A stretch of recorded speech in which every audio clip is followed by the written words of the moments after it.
The most wonderful time of the year. Although, let's be honest, around the holidays, things really add up. But here's the good news. Only at Verizon, you can get a single line for $50 per month when you switch and bring your phone. So while ice skating for two is definitely costing more, here at Verizon, you can save. Gifts for your third cousins? Steep.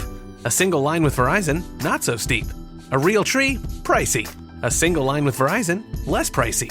Flights to see Meemaw and Pops? Those are up. A $50 per month single line? That's down. Even a trip to the Atlanta Holiday Market will cost you more. But with Verizon, you can switch and bring your phone for just $50 per month for a single line on unlimited welcome, with autopay plus taxes and fees. All this to say, during the holiday season, when everything is costing more, you can get more for less right now at a local Verizon store.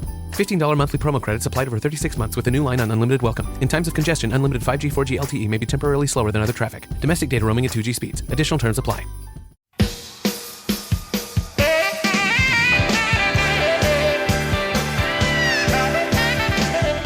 It's the SNL Hall of Fame podcast with your host, Jamie Dew.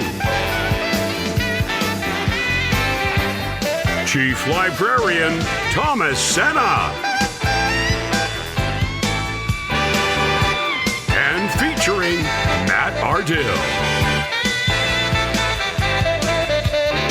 And now, curator of the hall, Jamie Dew.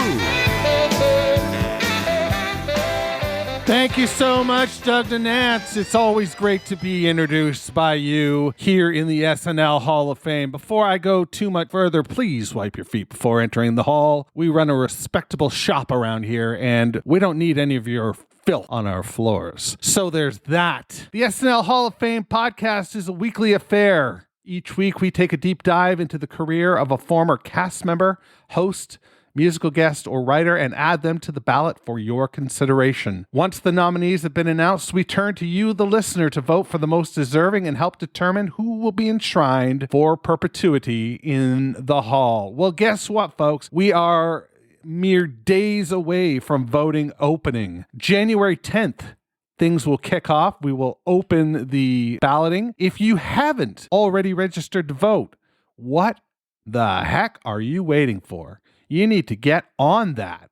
You can do that by going to snlhof.com and clicking on the voting tab. From there, there is a link to register to vote. When voting opens, you will receive an email containing your ballot, which you can use to select up to 15 participants on the 31 names that you see on your ballot. So there's that. This week, we have an exciting episode. We are rejoined by our friend Kirsten Turnbull, and she has a great conversation with Thomas about Paul Rudd in the host category. Now, Paul has recently wrapped up his 5-timer acceptance, making him an enticing pick. Somebody that is this new off the block of doing 5 times, somebody that has the friend of SNL tag attached to them, and someone who is fiercely funny and fiercely brave on the stage in 8H. And I think that he's going to get a number of votes. I'm not sure whether or not we'll see him put into the Hall of Fame this season, but that's up to you to decide. Before we go too much further, why don't we turn it over to our friend Matt Ardill in his Matt's Minutia Minute and get the skinny on this fella. What do you say? How you doing today, Matt? I am good. And yourself, Jamie?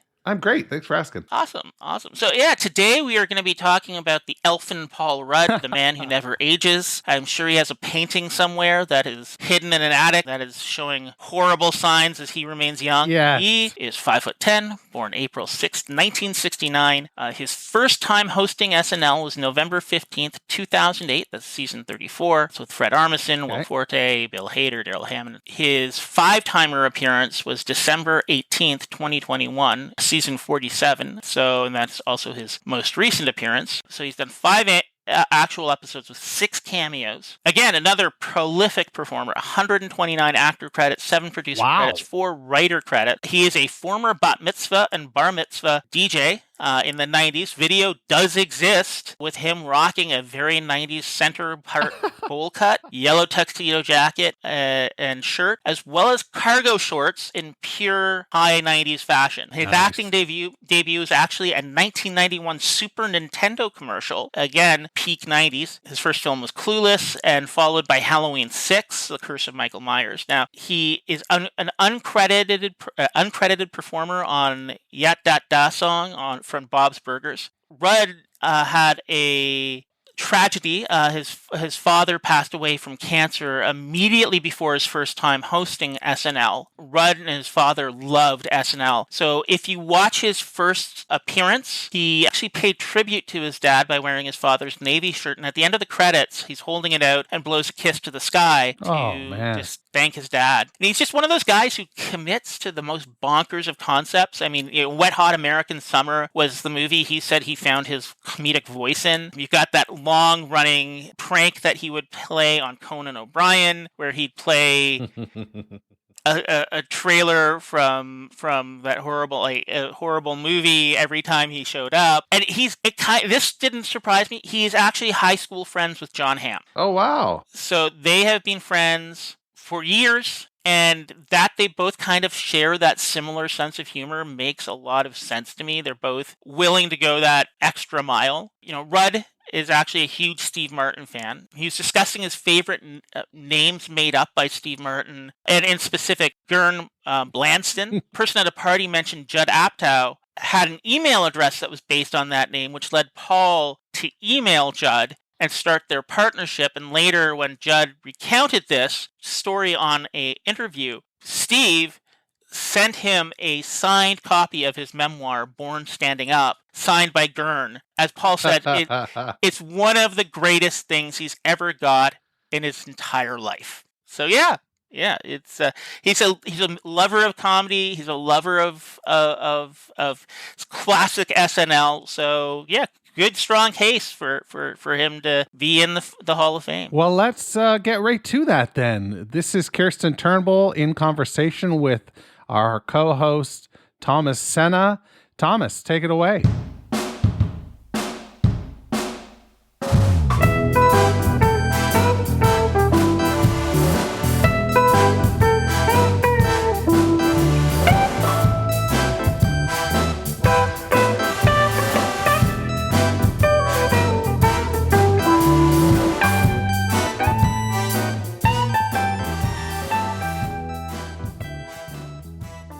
All right, so Paul Rudd, he first hosted the show in 2008, but he had done a lot before that, before his first hosting gig. How well acquainted were you, Kirsten, with Paul Rudd before he hosted SNL? Well, Clueless clearly is where I first was introduced to the wonder of Paul Rudd. And then, he did a stint on Friends, short-ish. But I remember when Ron Burgundy, when Anchorman came out in 2004, it was like, where has he been this entire time? He is so funny and so hilarious. And then when I went back and I looked at the dates, I thought, okay, Anchorman 2004, 40-Year-Old Virgin 2005, Knocked Up 2007, Role Models 2008. So he was out there producing amazing content and, in my opinion, almost being reintroduced to us because we knew him as the Clueless guy and a little bit as the Friends guy. Yeah. Who knew we were sitting on such comedic gold? And then finally SNL said, yeah, let's get him on the show. He's perfect for this because he'll put on any costume. He'll try anything we want him to with a sense of humor. And there we go. And yeah, he's now in the Five Timers Club. Yeah. And you brought something up that he's one of those people who really annoys me in like a good way. That's like a compliment because he's like this charismatic actor, good looking guy. He's almost like John Hamm and Justin Timberlake in that he has all of those qualities, and then you find out he's funny too. Exactly. What? And now he's the you had to be sexiest man funny. alive. Come on. At what age? He just got named sexiest man alive. And he's ageless. Let's talk about the fact that he's ageless. That's true. Yeah. He looks the same now as like when he was in Clueless, wearing that Yes. flannel in Clueless. And so I have so much respect, and also a little part of me has so much disdain for Paul Rudd because he's just so talented, definitely. Yeah. And so do you think 2008, like maybe he was overdue to host SNL? I think so. I think out of Anchorman, most people realized there was something to it. Judd Apatow also, he just has an eye for really plucking creative genius out of the crowd. Like, but he got on the show and it was Beyonce, and it was the time when, Timberlake was around all the time, and Andy was, at the top of his game. So he fit right in with that crew and kind of the hijinks that they would get up to on that show. I think of the Vogelchecks. That's what introduced us to the Vogelcheck family. It introduced us to the Scared Straight sketches. Was that the first or one of the first Scared Straight? I think it was one of the first. Yeah, I think you're right. It was Jason Sudeikis who sat on the desk, and I think like something fell over, so they were cracking up already. Then Keenan came in on fire. Yes. And I remember Keenan was like, trying to scare them straight with some pretty raunchy prison talk. And I do think that was the first one, because they've kind of iterated on it since then. But at first it was just, you're going to be in the showers and things are going to happen. But they were cracking up. They did break in that one. There was also in that first one, Andy and Paul, where they were the digital short where they were painting each other. Oh my gosh. Yeah. That was one of those, and I bet you love that. I bet a lot of our listeners love that sketch. I actually really enjoy that sketch. It's so absurd and so funny, and it just showed that Paul Rudd had such like chemistry with a lot of the cast right away. His chemistry with Andy was evident in that sketch. Everyone's a critic. I believe that's what they called it. Hey, Paul. Hey, what's up, dude? Nothing. What you doing? Oh, just highlighting my lines. Cool. What? All right, well, this is going to sound kind of weird, but may I paint you? I like that. Cool. They painted each other and decided they wanted to sell those paintings. They painted each other nude, or half nude, I guess, in Andy's case, but they painted each other in various forms of undress and decided one wanted to sell those paintings. Showed up at the auction in tuxedos. And I guess the paintings didn't go over very well. And not at all. There were some exploding heads and bleeding eyes. And I think probably that episode, for the reasons that you gave, a lot of people were probably looking forward to it. Like, there was just so much anticipation that Paul Rudd was finally going to host, and he comes out just willing to do anything. You had mentioned the Vogelcheck sketches, and when you saw those sketches, like, what was your reaction? I feel like I felt like their guest did, just trying to be open-minded and polite, but staring in awe at the kind of way that this family interacted with each other. So, Austin, what is this I hear that you have a girlfriend up there? Oh, Mom, she's not my girlfriend. We're just hanging out. Oh, yeah, we're just hanging out. My little heartbreaker. I'm breaking a whole bunch of hearts. Almost a Casanova. I can't believe it. Yeah, I know, but listen, if you ever want to bring her home sometime, you just feel free to do that, okay? She's welcome here. It was silly, but you could tell they were also having so much fun. Yeah, definitely. Which, by the way, a sketch that probably couldn't happen right now, probably just because of sanitary reasons. Oh, right. I don't know that they would do that. And usually, sketches like that are kind of shock value don't hit me the right way. But this one was, I don't know, for some reason, it was just so impressive to me that Paul was just willing to come in and do something like that and work well with, like, Andy was in that sketch again. Mm-hmm. Bill Hader was in that sketch. The brother, yep. Yep. So he worked really well with all of them. There was another one from that first episode, which I'll say like November 15th, 2008 was when he first hosted, where he and Bill Hader were parking lot workers, and they were talking about, like, I think gay marriage or something. That's right. And then, they were kind of dipping their toes in the water, like, well, if I wouldn't do that. But then they started talking about That'd how be they're so like, funny. that'd be so funny. Wouldn't it be funny if we Yeah. married each other and did X, Y, and Z? And Yeah. so his chemistry with Bill Hader, too, in that first episode was so evident. Yes. And that was the Beyonce video shoot where Paul Rudd was the director. Dance Biscuits. What's the beef, BK? Talking to Beyonce. Yes. He does it all with a straight face. He definitely seems like someone who in this pitch room is saying yes to a lot, which makes it enjoyable for the writers and the cast and the crew to, go to work every day because you're not as nervous, I'm sure, about, we've heard, someone like Mick Jagger, no, not funny. Yeah, exactly. Or like Steven Seagal or Justin Bieber. Yeah. And Paul Rudd's like, all right, sure, where's the costume? Cool, I'll put it on. Because that sketch also was quite popular where we had Andy and Justin in the tights and Bobby Moynihan, and they were dancing with the heels and the tights on.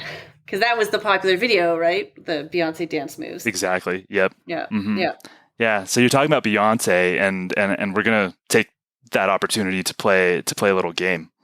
Okay. All right. It's Two Truths and a Lie. Okay. I know you know what Two Truths and a Lie is. So we're going to be talking musical guests for Paul Rudd's episodes, and I think you've probably done your homework on this, so it might be a softball. So, but the listeners can play along as well and see if they get this correct.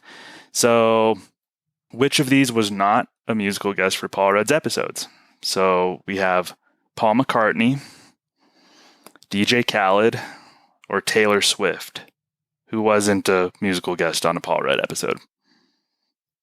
Paul McCartney was, because it was a brilliant way for him to open the show when he made fun of the fact that he thought all of the adoring fans shouting Paul outside the studio were for him, but they were for Paul McCartney. So I know that Paul McCartney was on there. Very good. And you get extra credit because you not only did you get it right, but you're using examples. You're citing there you go. Your work there. And DJ Khaled, he was there. He made a joke about DJ Khaled having 200 friends backstage. Yeah, so that's right. Taylor Swift is the lie. Yep, Taylor Swift is the lie. And I asked that because I wanted to use that as a jumping off point to point out that when Paul Rudd hosts, like he's double billed with these huge acts. He said Beyonce was the musical guest in his first episode. Paul McCartney was the musical guest in this. I mean, it doesn't get more famous than Beyonce and Paul McCartney. One Direction, which I knew you would have gotten for sure because he has a very famous sketch with One Direction. But when Paul Rudd would host and he had those famous musical guests, I don't think he got outshined name-wise and anticipation-wise. I really think people would look forward to Paul Rudd and the musical guest. It wasn't just, well, I'll tune in just to see Beyonce or just to see Paul McCartney. Like, ooh, Paul Rudd's hosting. Like, that's a hell of a double bill right there. So I think that speaks to how Paul Rudd wouldn't get swallowed up by such big names as his musical guests. So I agree. I can imagine Lauren thinking, I got to stack the deck. I want a home run show. I'm getting Paul Rudd and a Beyonce or a Paul McCartney or a One Direction. And interestingly, Paul Rudd, 4 of those 5 shows were Christmas shows. You're right. Wow. The 4 of the 5 times that he's hosted. So it's like Lauren was saying, you know what? It's the holidays. I'm going to serve you up a wonderful gift in the form of Paul Rudd and this musical superstar. Yeah, exactly. Yeah. Well, I didn't even realize that. You're right. In 2010, 2013, and of course the kind of infamous one in 2021 that I'm sure we'll get to. Is there anything else? Like, where do we want to go from here as far as Paul Rudd? Let's talk about One Direction fans since you mentioned that, because that is a brilliant, brilliant sketch. Anyone listening, if you haven't seen it, please go watch that. Paul Rudd is spotted among the screaming hordes of preteen and teen kids outside the One Direction show, and he then begins quizzing them to compete on One Direction knowledge. On the count of 3, what was the name of Louis' first dog? Ted. Doesn't count. I'm gonna marry Zayn. You know what? I absolutely hate to tell you this, but you're not. Because I know what Zayn's into, and it's definitely not you. Do you want to marry him? No. I have a wife and kids. Don't talk to me like that. I'm an adult. You're weird. He is pushing them out of the way to make his way to the front of the line. He is seen braiding hair. I think the funniest part of that is when he gets a phone call and he's quite dismissive of the call. And when he hangs up, he says, "Oh, my wife just had our baby." And he was going to name it. Oh, he was going to name it Zayn. After a member of One Direction. Yeah, and then he says, "Wait, is he playful? Oh, let's name him Niall." Yeah. I think that's one that a lot of people, myself included, kind of went to first. And that to me, that was in his third hosting gig. So that was in December 7th, 2013. And that was one of the first sketches that he kind of carried more so, because he had always been a real team player. Before that, he worked well with like Bill Hader, especially, and Andy Samberg. But that One Direction sketch was Paul just carrying the whole thing. Yeah. And that definitely showed me a lot. He was definitely comfortable enough to say, like, there's doesn't need to be another cast member in this. And I don't know if there was another cast member in that sketch, maybe briefly, but that was Paul Rudd. Yeah, that was all him. That third time he hosted, that December 7th, 2013. So he would have just done This Is 40 and Anchorman 2. That one was stacked with great sketches. He had Victor, who is the ex-lover of Cecily Strong. He appears in her memory. He's the employee at Papa John's who she hooked up with and won't go away in her memory. That's right. It was Michelangelo on Vale's David. Santa's Workshop. Remember, he showed up with the elves, but he was Slim Santa. And he like ditched Mrs. Claus. Yes. And then another great one from that episode was Brasky's buddies. Oh, Brasky, when they were the photocopier and toner salespeople. So it was like Will Ferrell, Taron Killam, Keenan, and Keckner. Hey, excuse me. Did I hear someone say they sell copiers? I sell toner. Then I want to have a drink with you. Hey, do any of you know a salesman by the name of Bill Brasky? I know Bill Brasky, best damn salesman in the business. And they all had their big chiclet teeth on and their oversized steins of beer, and they were talking about Brasky. Yeah, which is a famous. I mean, those Bill Brasky sketches go back to the late 90s. I believe we saw like John Goodman and Will Ferrell was one of the original, and David Koechner. They were the original Bill Brasky guys, and Paul Rudd just totally fit in, and he understood. I could tell, he's probably a fan of those sketches themselves. He understood the cadence and the jokes, and that was really, as somebody who really loved those Bill Brasky sketches, Paul Rudd did it justice. Yeah, completely. Yep. Yeah, I'm so happy you brought that up. Yeah. And one of my favorites. One of my favorite sketches, probably maybe my favorite thing that Paul Rudd was in was Divorce. They were he and Vanessa Bayer were in this sketch where they were playing a couple that was divorcing. They were sitting in a cafe kind of hashing out the details of their divorce. Nassim Pedrad and Kenan Thompson were the lawyers. Oh, trust me, Hank was moving on long before I even knew our marriage was over. Oh, excuse me. I'm not the one who had my new boy toy drop me off to a divorce meeting. He's not a toy, he makes toy. And Duncan and I started dating after we separated. I don't think you can say the same about you and that witch. She's not a witch. She's a secular Wiccan. What the hell does that mean? She was raised Wiccan, so she still identifies with the culture, but spiritually she's more of an agnostic. And, they'd be talking, and then all of a sudden Fleetwood Mac's I Don't Want to Know would just start playing, and Vanessa Bayer and Paul would just do these like ridiculous dances, and they just how they the interplay between the two of them. They would look at each other and kind of like, it's almost like a bonding moment to where even Keenan, as the lawyer, asked him like, "Are you sure you want to get a divorce? It seems like," and they're like, "No, it's just whenever the song comes on, it has this effect on us." But what a physical comedian Paul Rudd is. I mean, is that one of his things as a comedian? Like correct me if I'm wrong. Does he dance a lot in movies? He does. He does. And it's not amazing dancing, but it's also not completely embarrassing.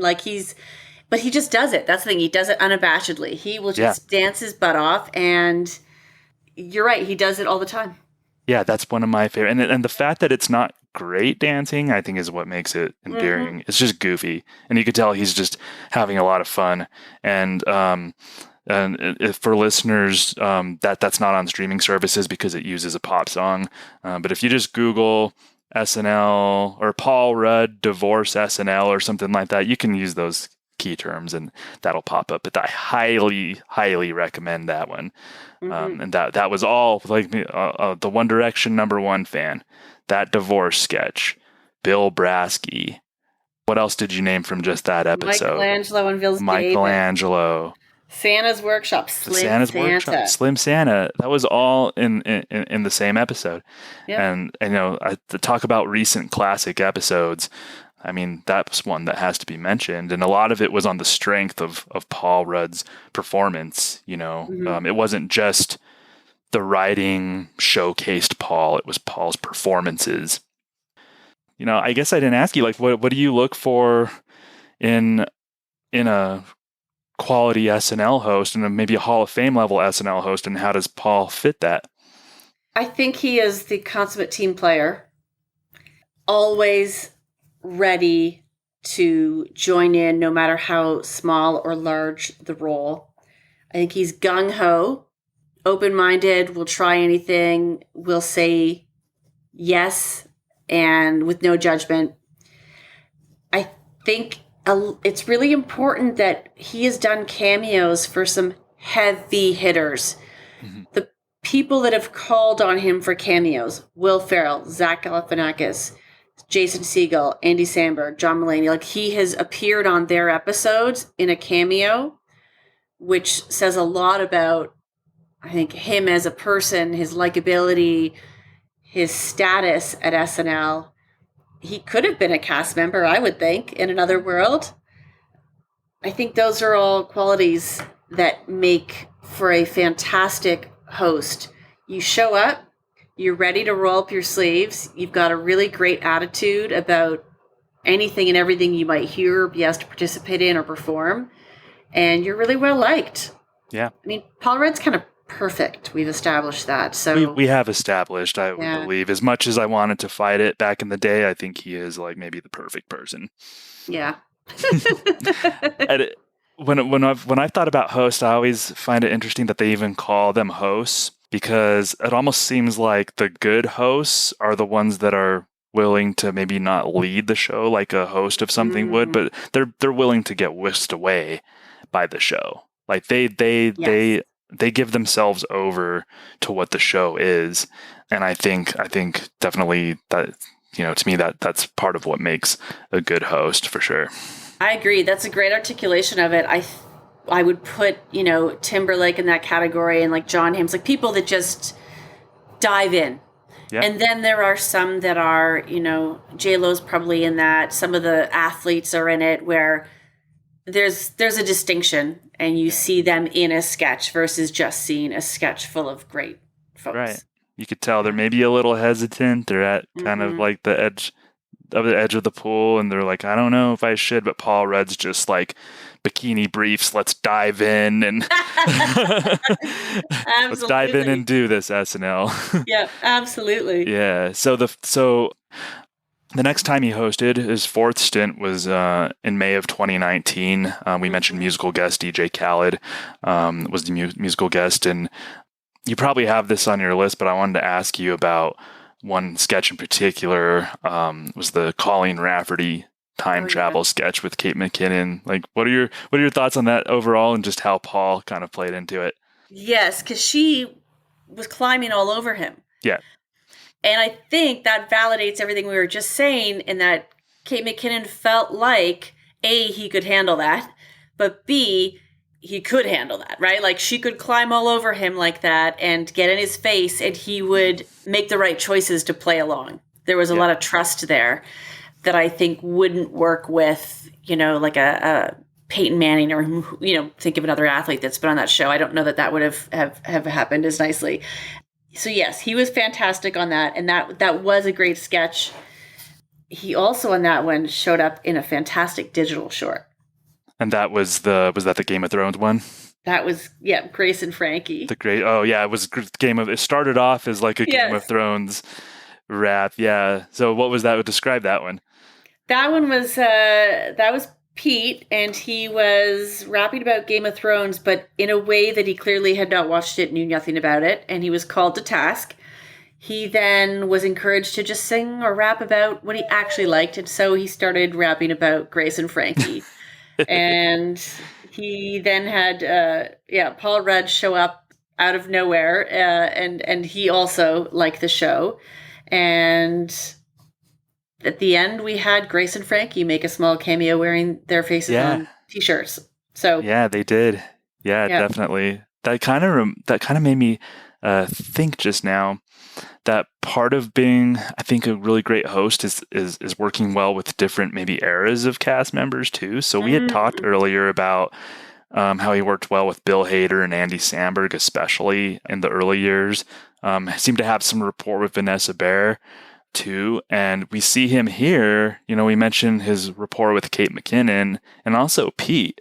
Mm-hmm. So he's kind of like working well with two different eras of like people who would do digital shorts or pre-tape raps or whatever with Andy Samberg and Pete Davidson, and Paul just fit in with both of them. I find that pretty fascinating.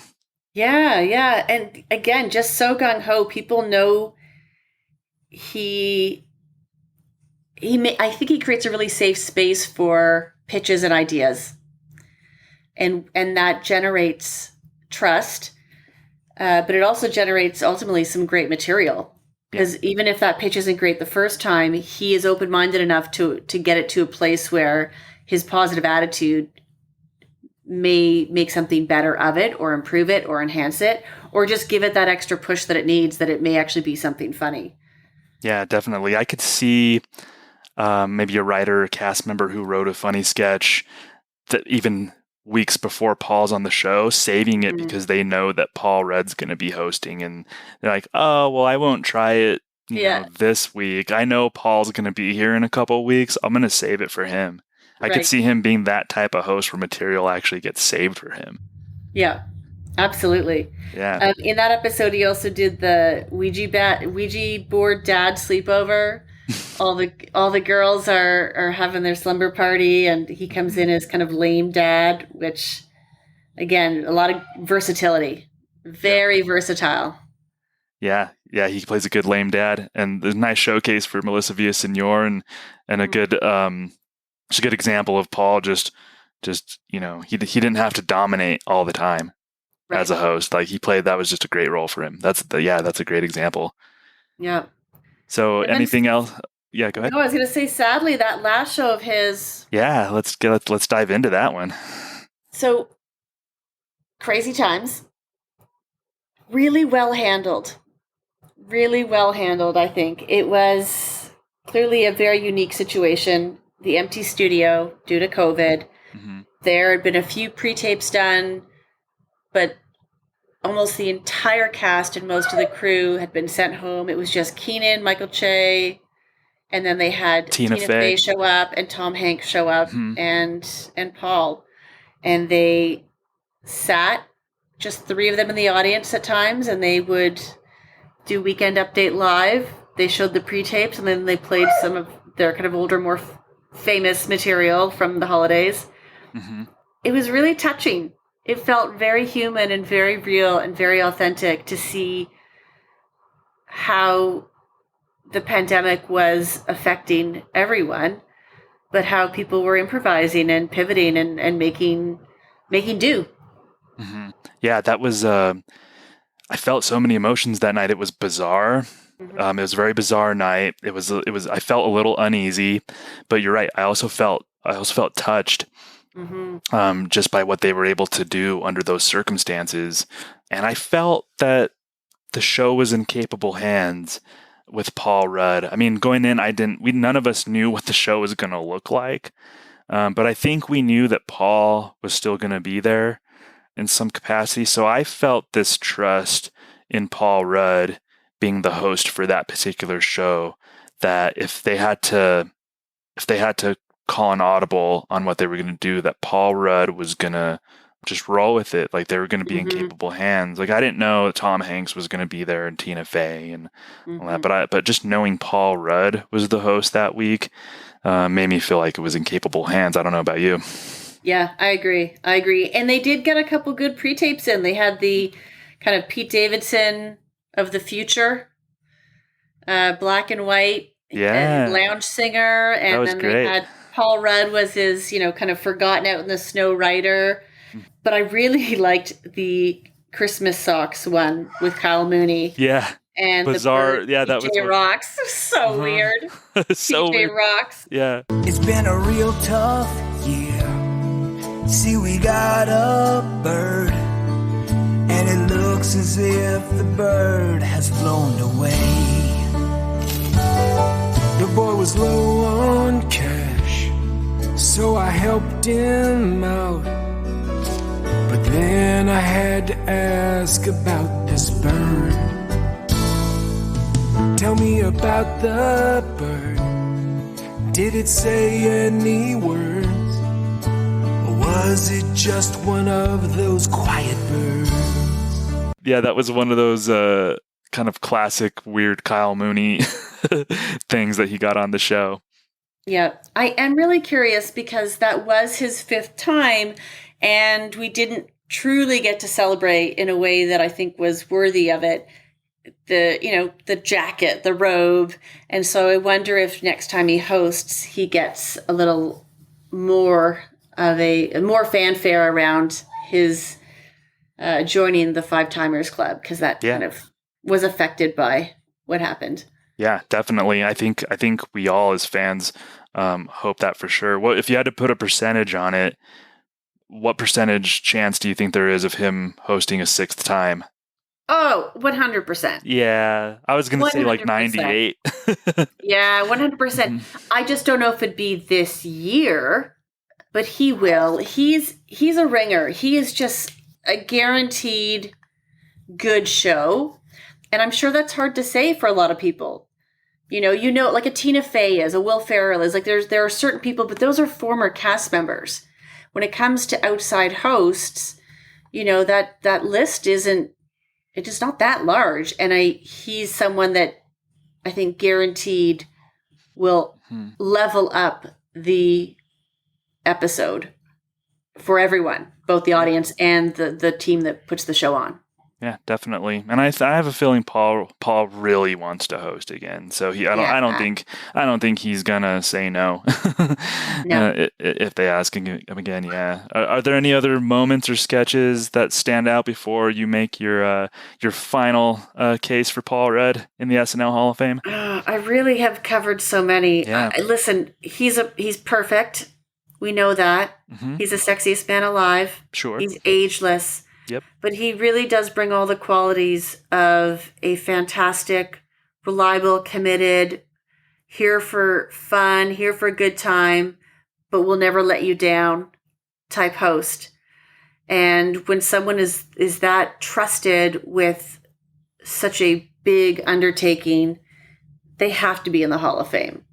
That's a short list of folks that you could confidently say that about. And again, not just the audience, but I'm sure the whole team behind who puts that show on. Everyone's probably really excited when Paul Rudd's coming to town. Yeah. Yeah. Well said. Yeah. Thank you so much, Kirsten, for joining me to talk about Perfect Paul Rudd. Perfect Paul Rudd swoon.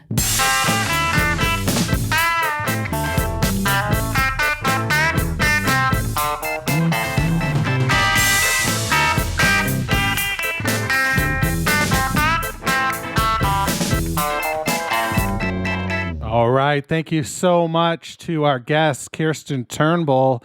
You brought it this week, Kirsten. Once again, with your nomination of Paul Rudd in the hosting category, I think you've left people with plenty to think about as they prepare their pencils and pens or whatever other writing apparatus they will use. It's going to be a computer because that's how you have to do it.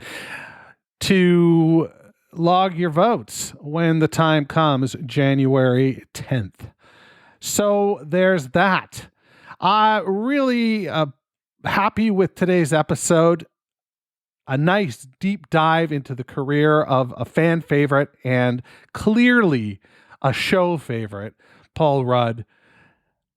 But there's one more thing that we need to do before we disappear for the week, and that is to cement the deal with a sketch. And this week we have picked the One Direction sketch that Paul Rudd was, I was going to say featured in, but really starred in. And did such a great job. I'm not sure how much of it is improvised. I'm not sure how much, the questions obviously were written, but you can never tell when you're dealing with children, how they're going to react. So there's a lot of moving parts here. And I think they do a really wonderful job with this sketch. So let's get right to it. This is Paul Rudd and his SNL Hall of Fame sketch, One Direction. Let's do it.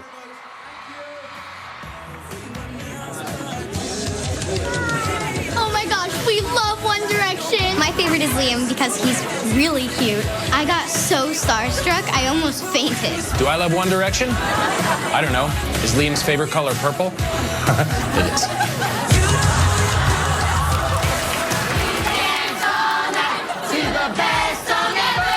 Did you know that Liam is afraid of spoons?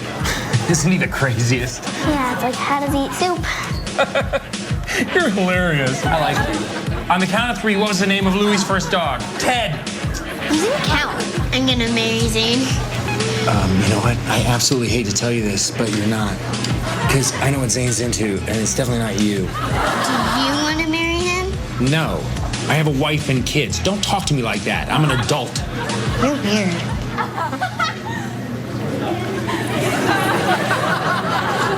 Who's your favorite? I like Niall, because he has blonde hair. That's funny, because Niall's a natural brunette. He dyes his hair. Oh. You don't know your basic facts. No.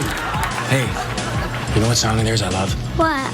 Eyes Like Fire. That's not a song. It should be. I wrote it for One Direction. I bet they wouldn't like it. I say Harry, you say Styles. Harry! Styles! Harry! Styles! I say Wonder, you say Erection. Harry! Styles! Harry! Styles! Hello? My wife just had a baby. Let's name him Zane. Wait, is he playful? Let's name him Niall.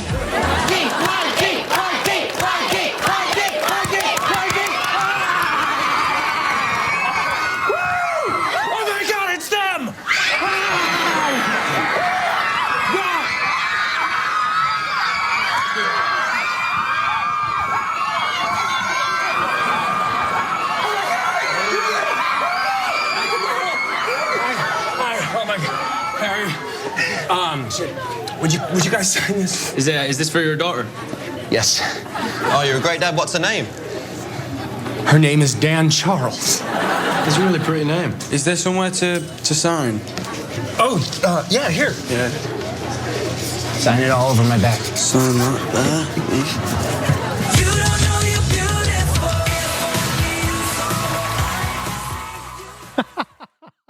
there. That is a fantastic bit of work there. A nice piece of business, as they might say in the business. So what do you think? Paul Rudd, Hall of Famer or not? I think he is ultimately. I think he lands in the Hall of Fame ultimately. I would like to see him put together maybe 1 or 2 more episodes with this current group before I would seal the deal. So to me, he's not a first ballot Hall of Famer, but he certainly is a Hall of Famer. When that happens, time will tell. we'll have to wait and see. And that will come to you live on February the 6th. February the 6th will be the results episode after we do our roundtable episodes where we have panelists revealing their votes to all of you to help you do your homework. But of course, none of this matters if you haven't registered to vote yet. So please visit snlhof.com, click the voting tab, and click register to vote. From there, you'll wait a little bit, and on January the 10th, you'll get an email from SNL HOF, and it will contain the ballot or the link to the ballot. That's all there is to it. And that's what I got for you this week. So on your way past the Weekend Update exhibit, do me a favor and turn out the lights, because the SNL Hall of Fame is now closed. Thanks for listening to the SNL Hall of Fame podcast. Make sure to rate, review, share, and subscribe to the show wherever you get your podcasts. Follow us on social media at SNLHOF. This is Doug Denant saying, see you next week.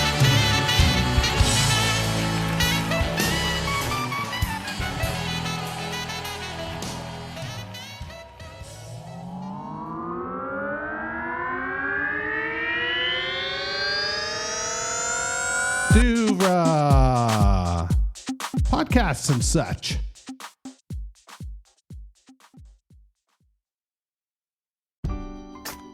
The most wonderful time of the year. Although, let's be honest, around the holidays, things really add up. But here's the good news. Only at Verizon, you can get a single line for $50 per month when you switch and bring your phone. So while ice skating for two is definitely costing more, here at Verizon, you can save. Gifts for your third cousins? Steep. A single line with Verizon? Not so steep. A real tree? Pricey. A single line with Verizon? Less pricey. Flights to see Mima and Pops? Those are up. A $50 per month single line? That's down. Even a trip to the Atlanta Holiday Market will cost you more. But with Verizon, you can switch and bring your phone for just $50 per month for a single line on unlimited welcome, with autopay plus taxes and fees. All this to say, during the holiday season, when everything is costing more, you can get more for less right now at a local Verizon store. $15 monthly promo credits applied over 36 months with a new line on unlimited welcome. In times of congestion, unlimited 5G, 4G LTE may be temporarily slower than other traffic. Domestic data roaming at 2G speeds. Additional terms apply.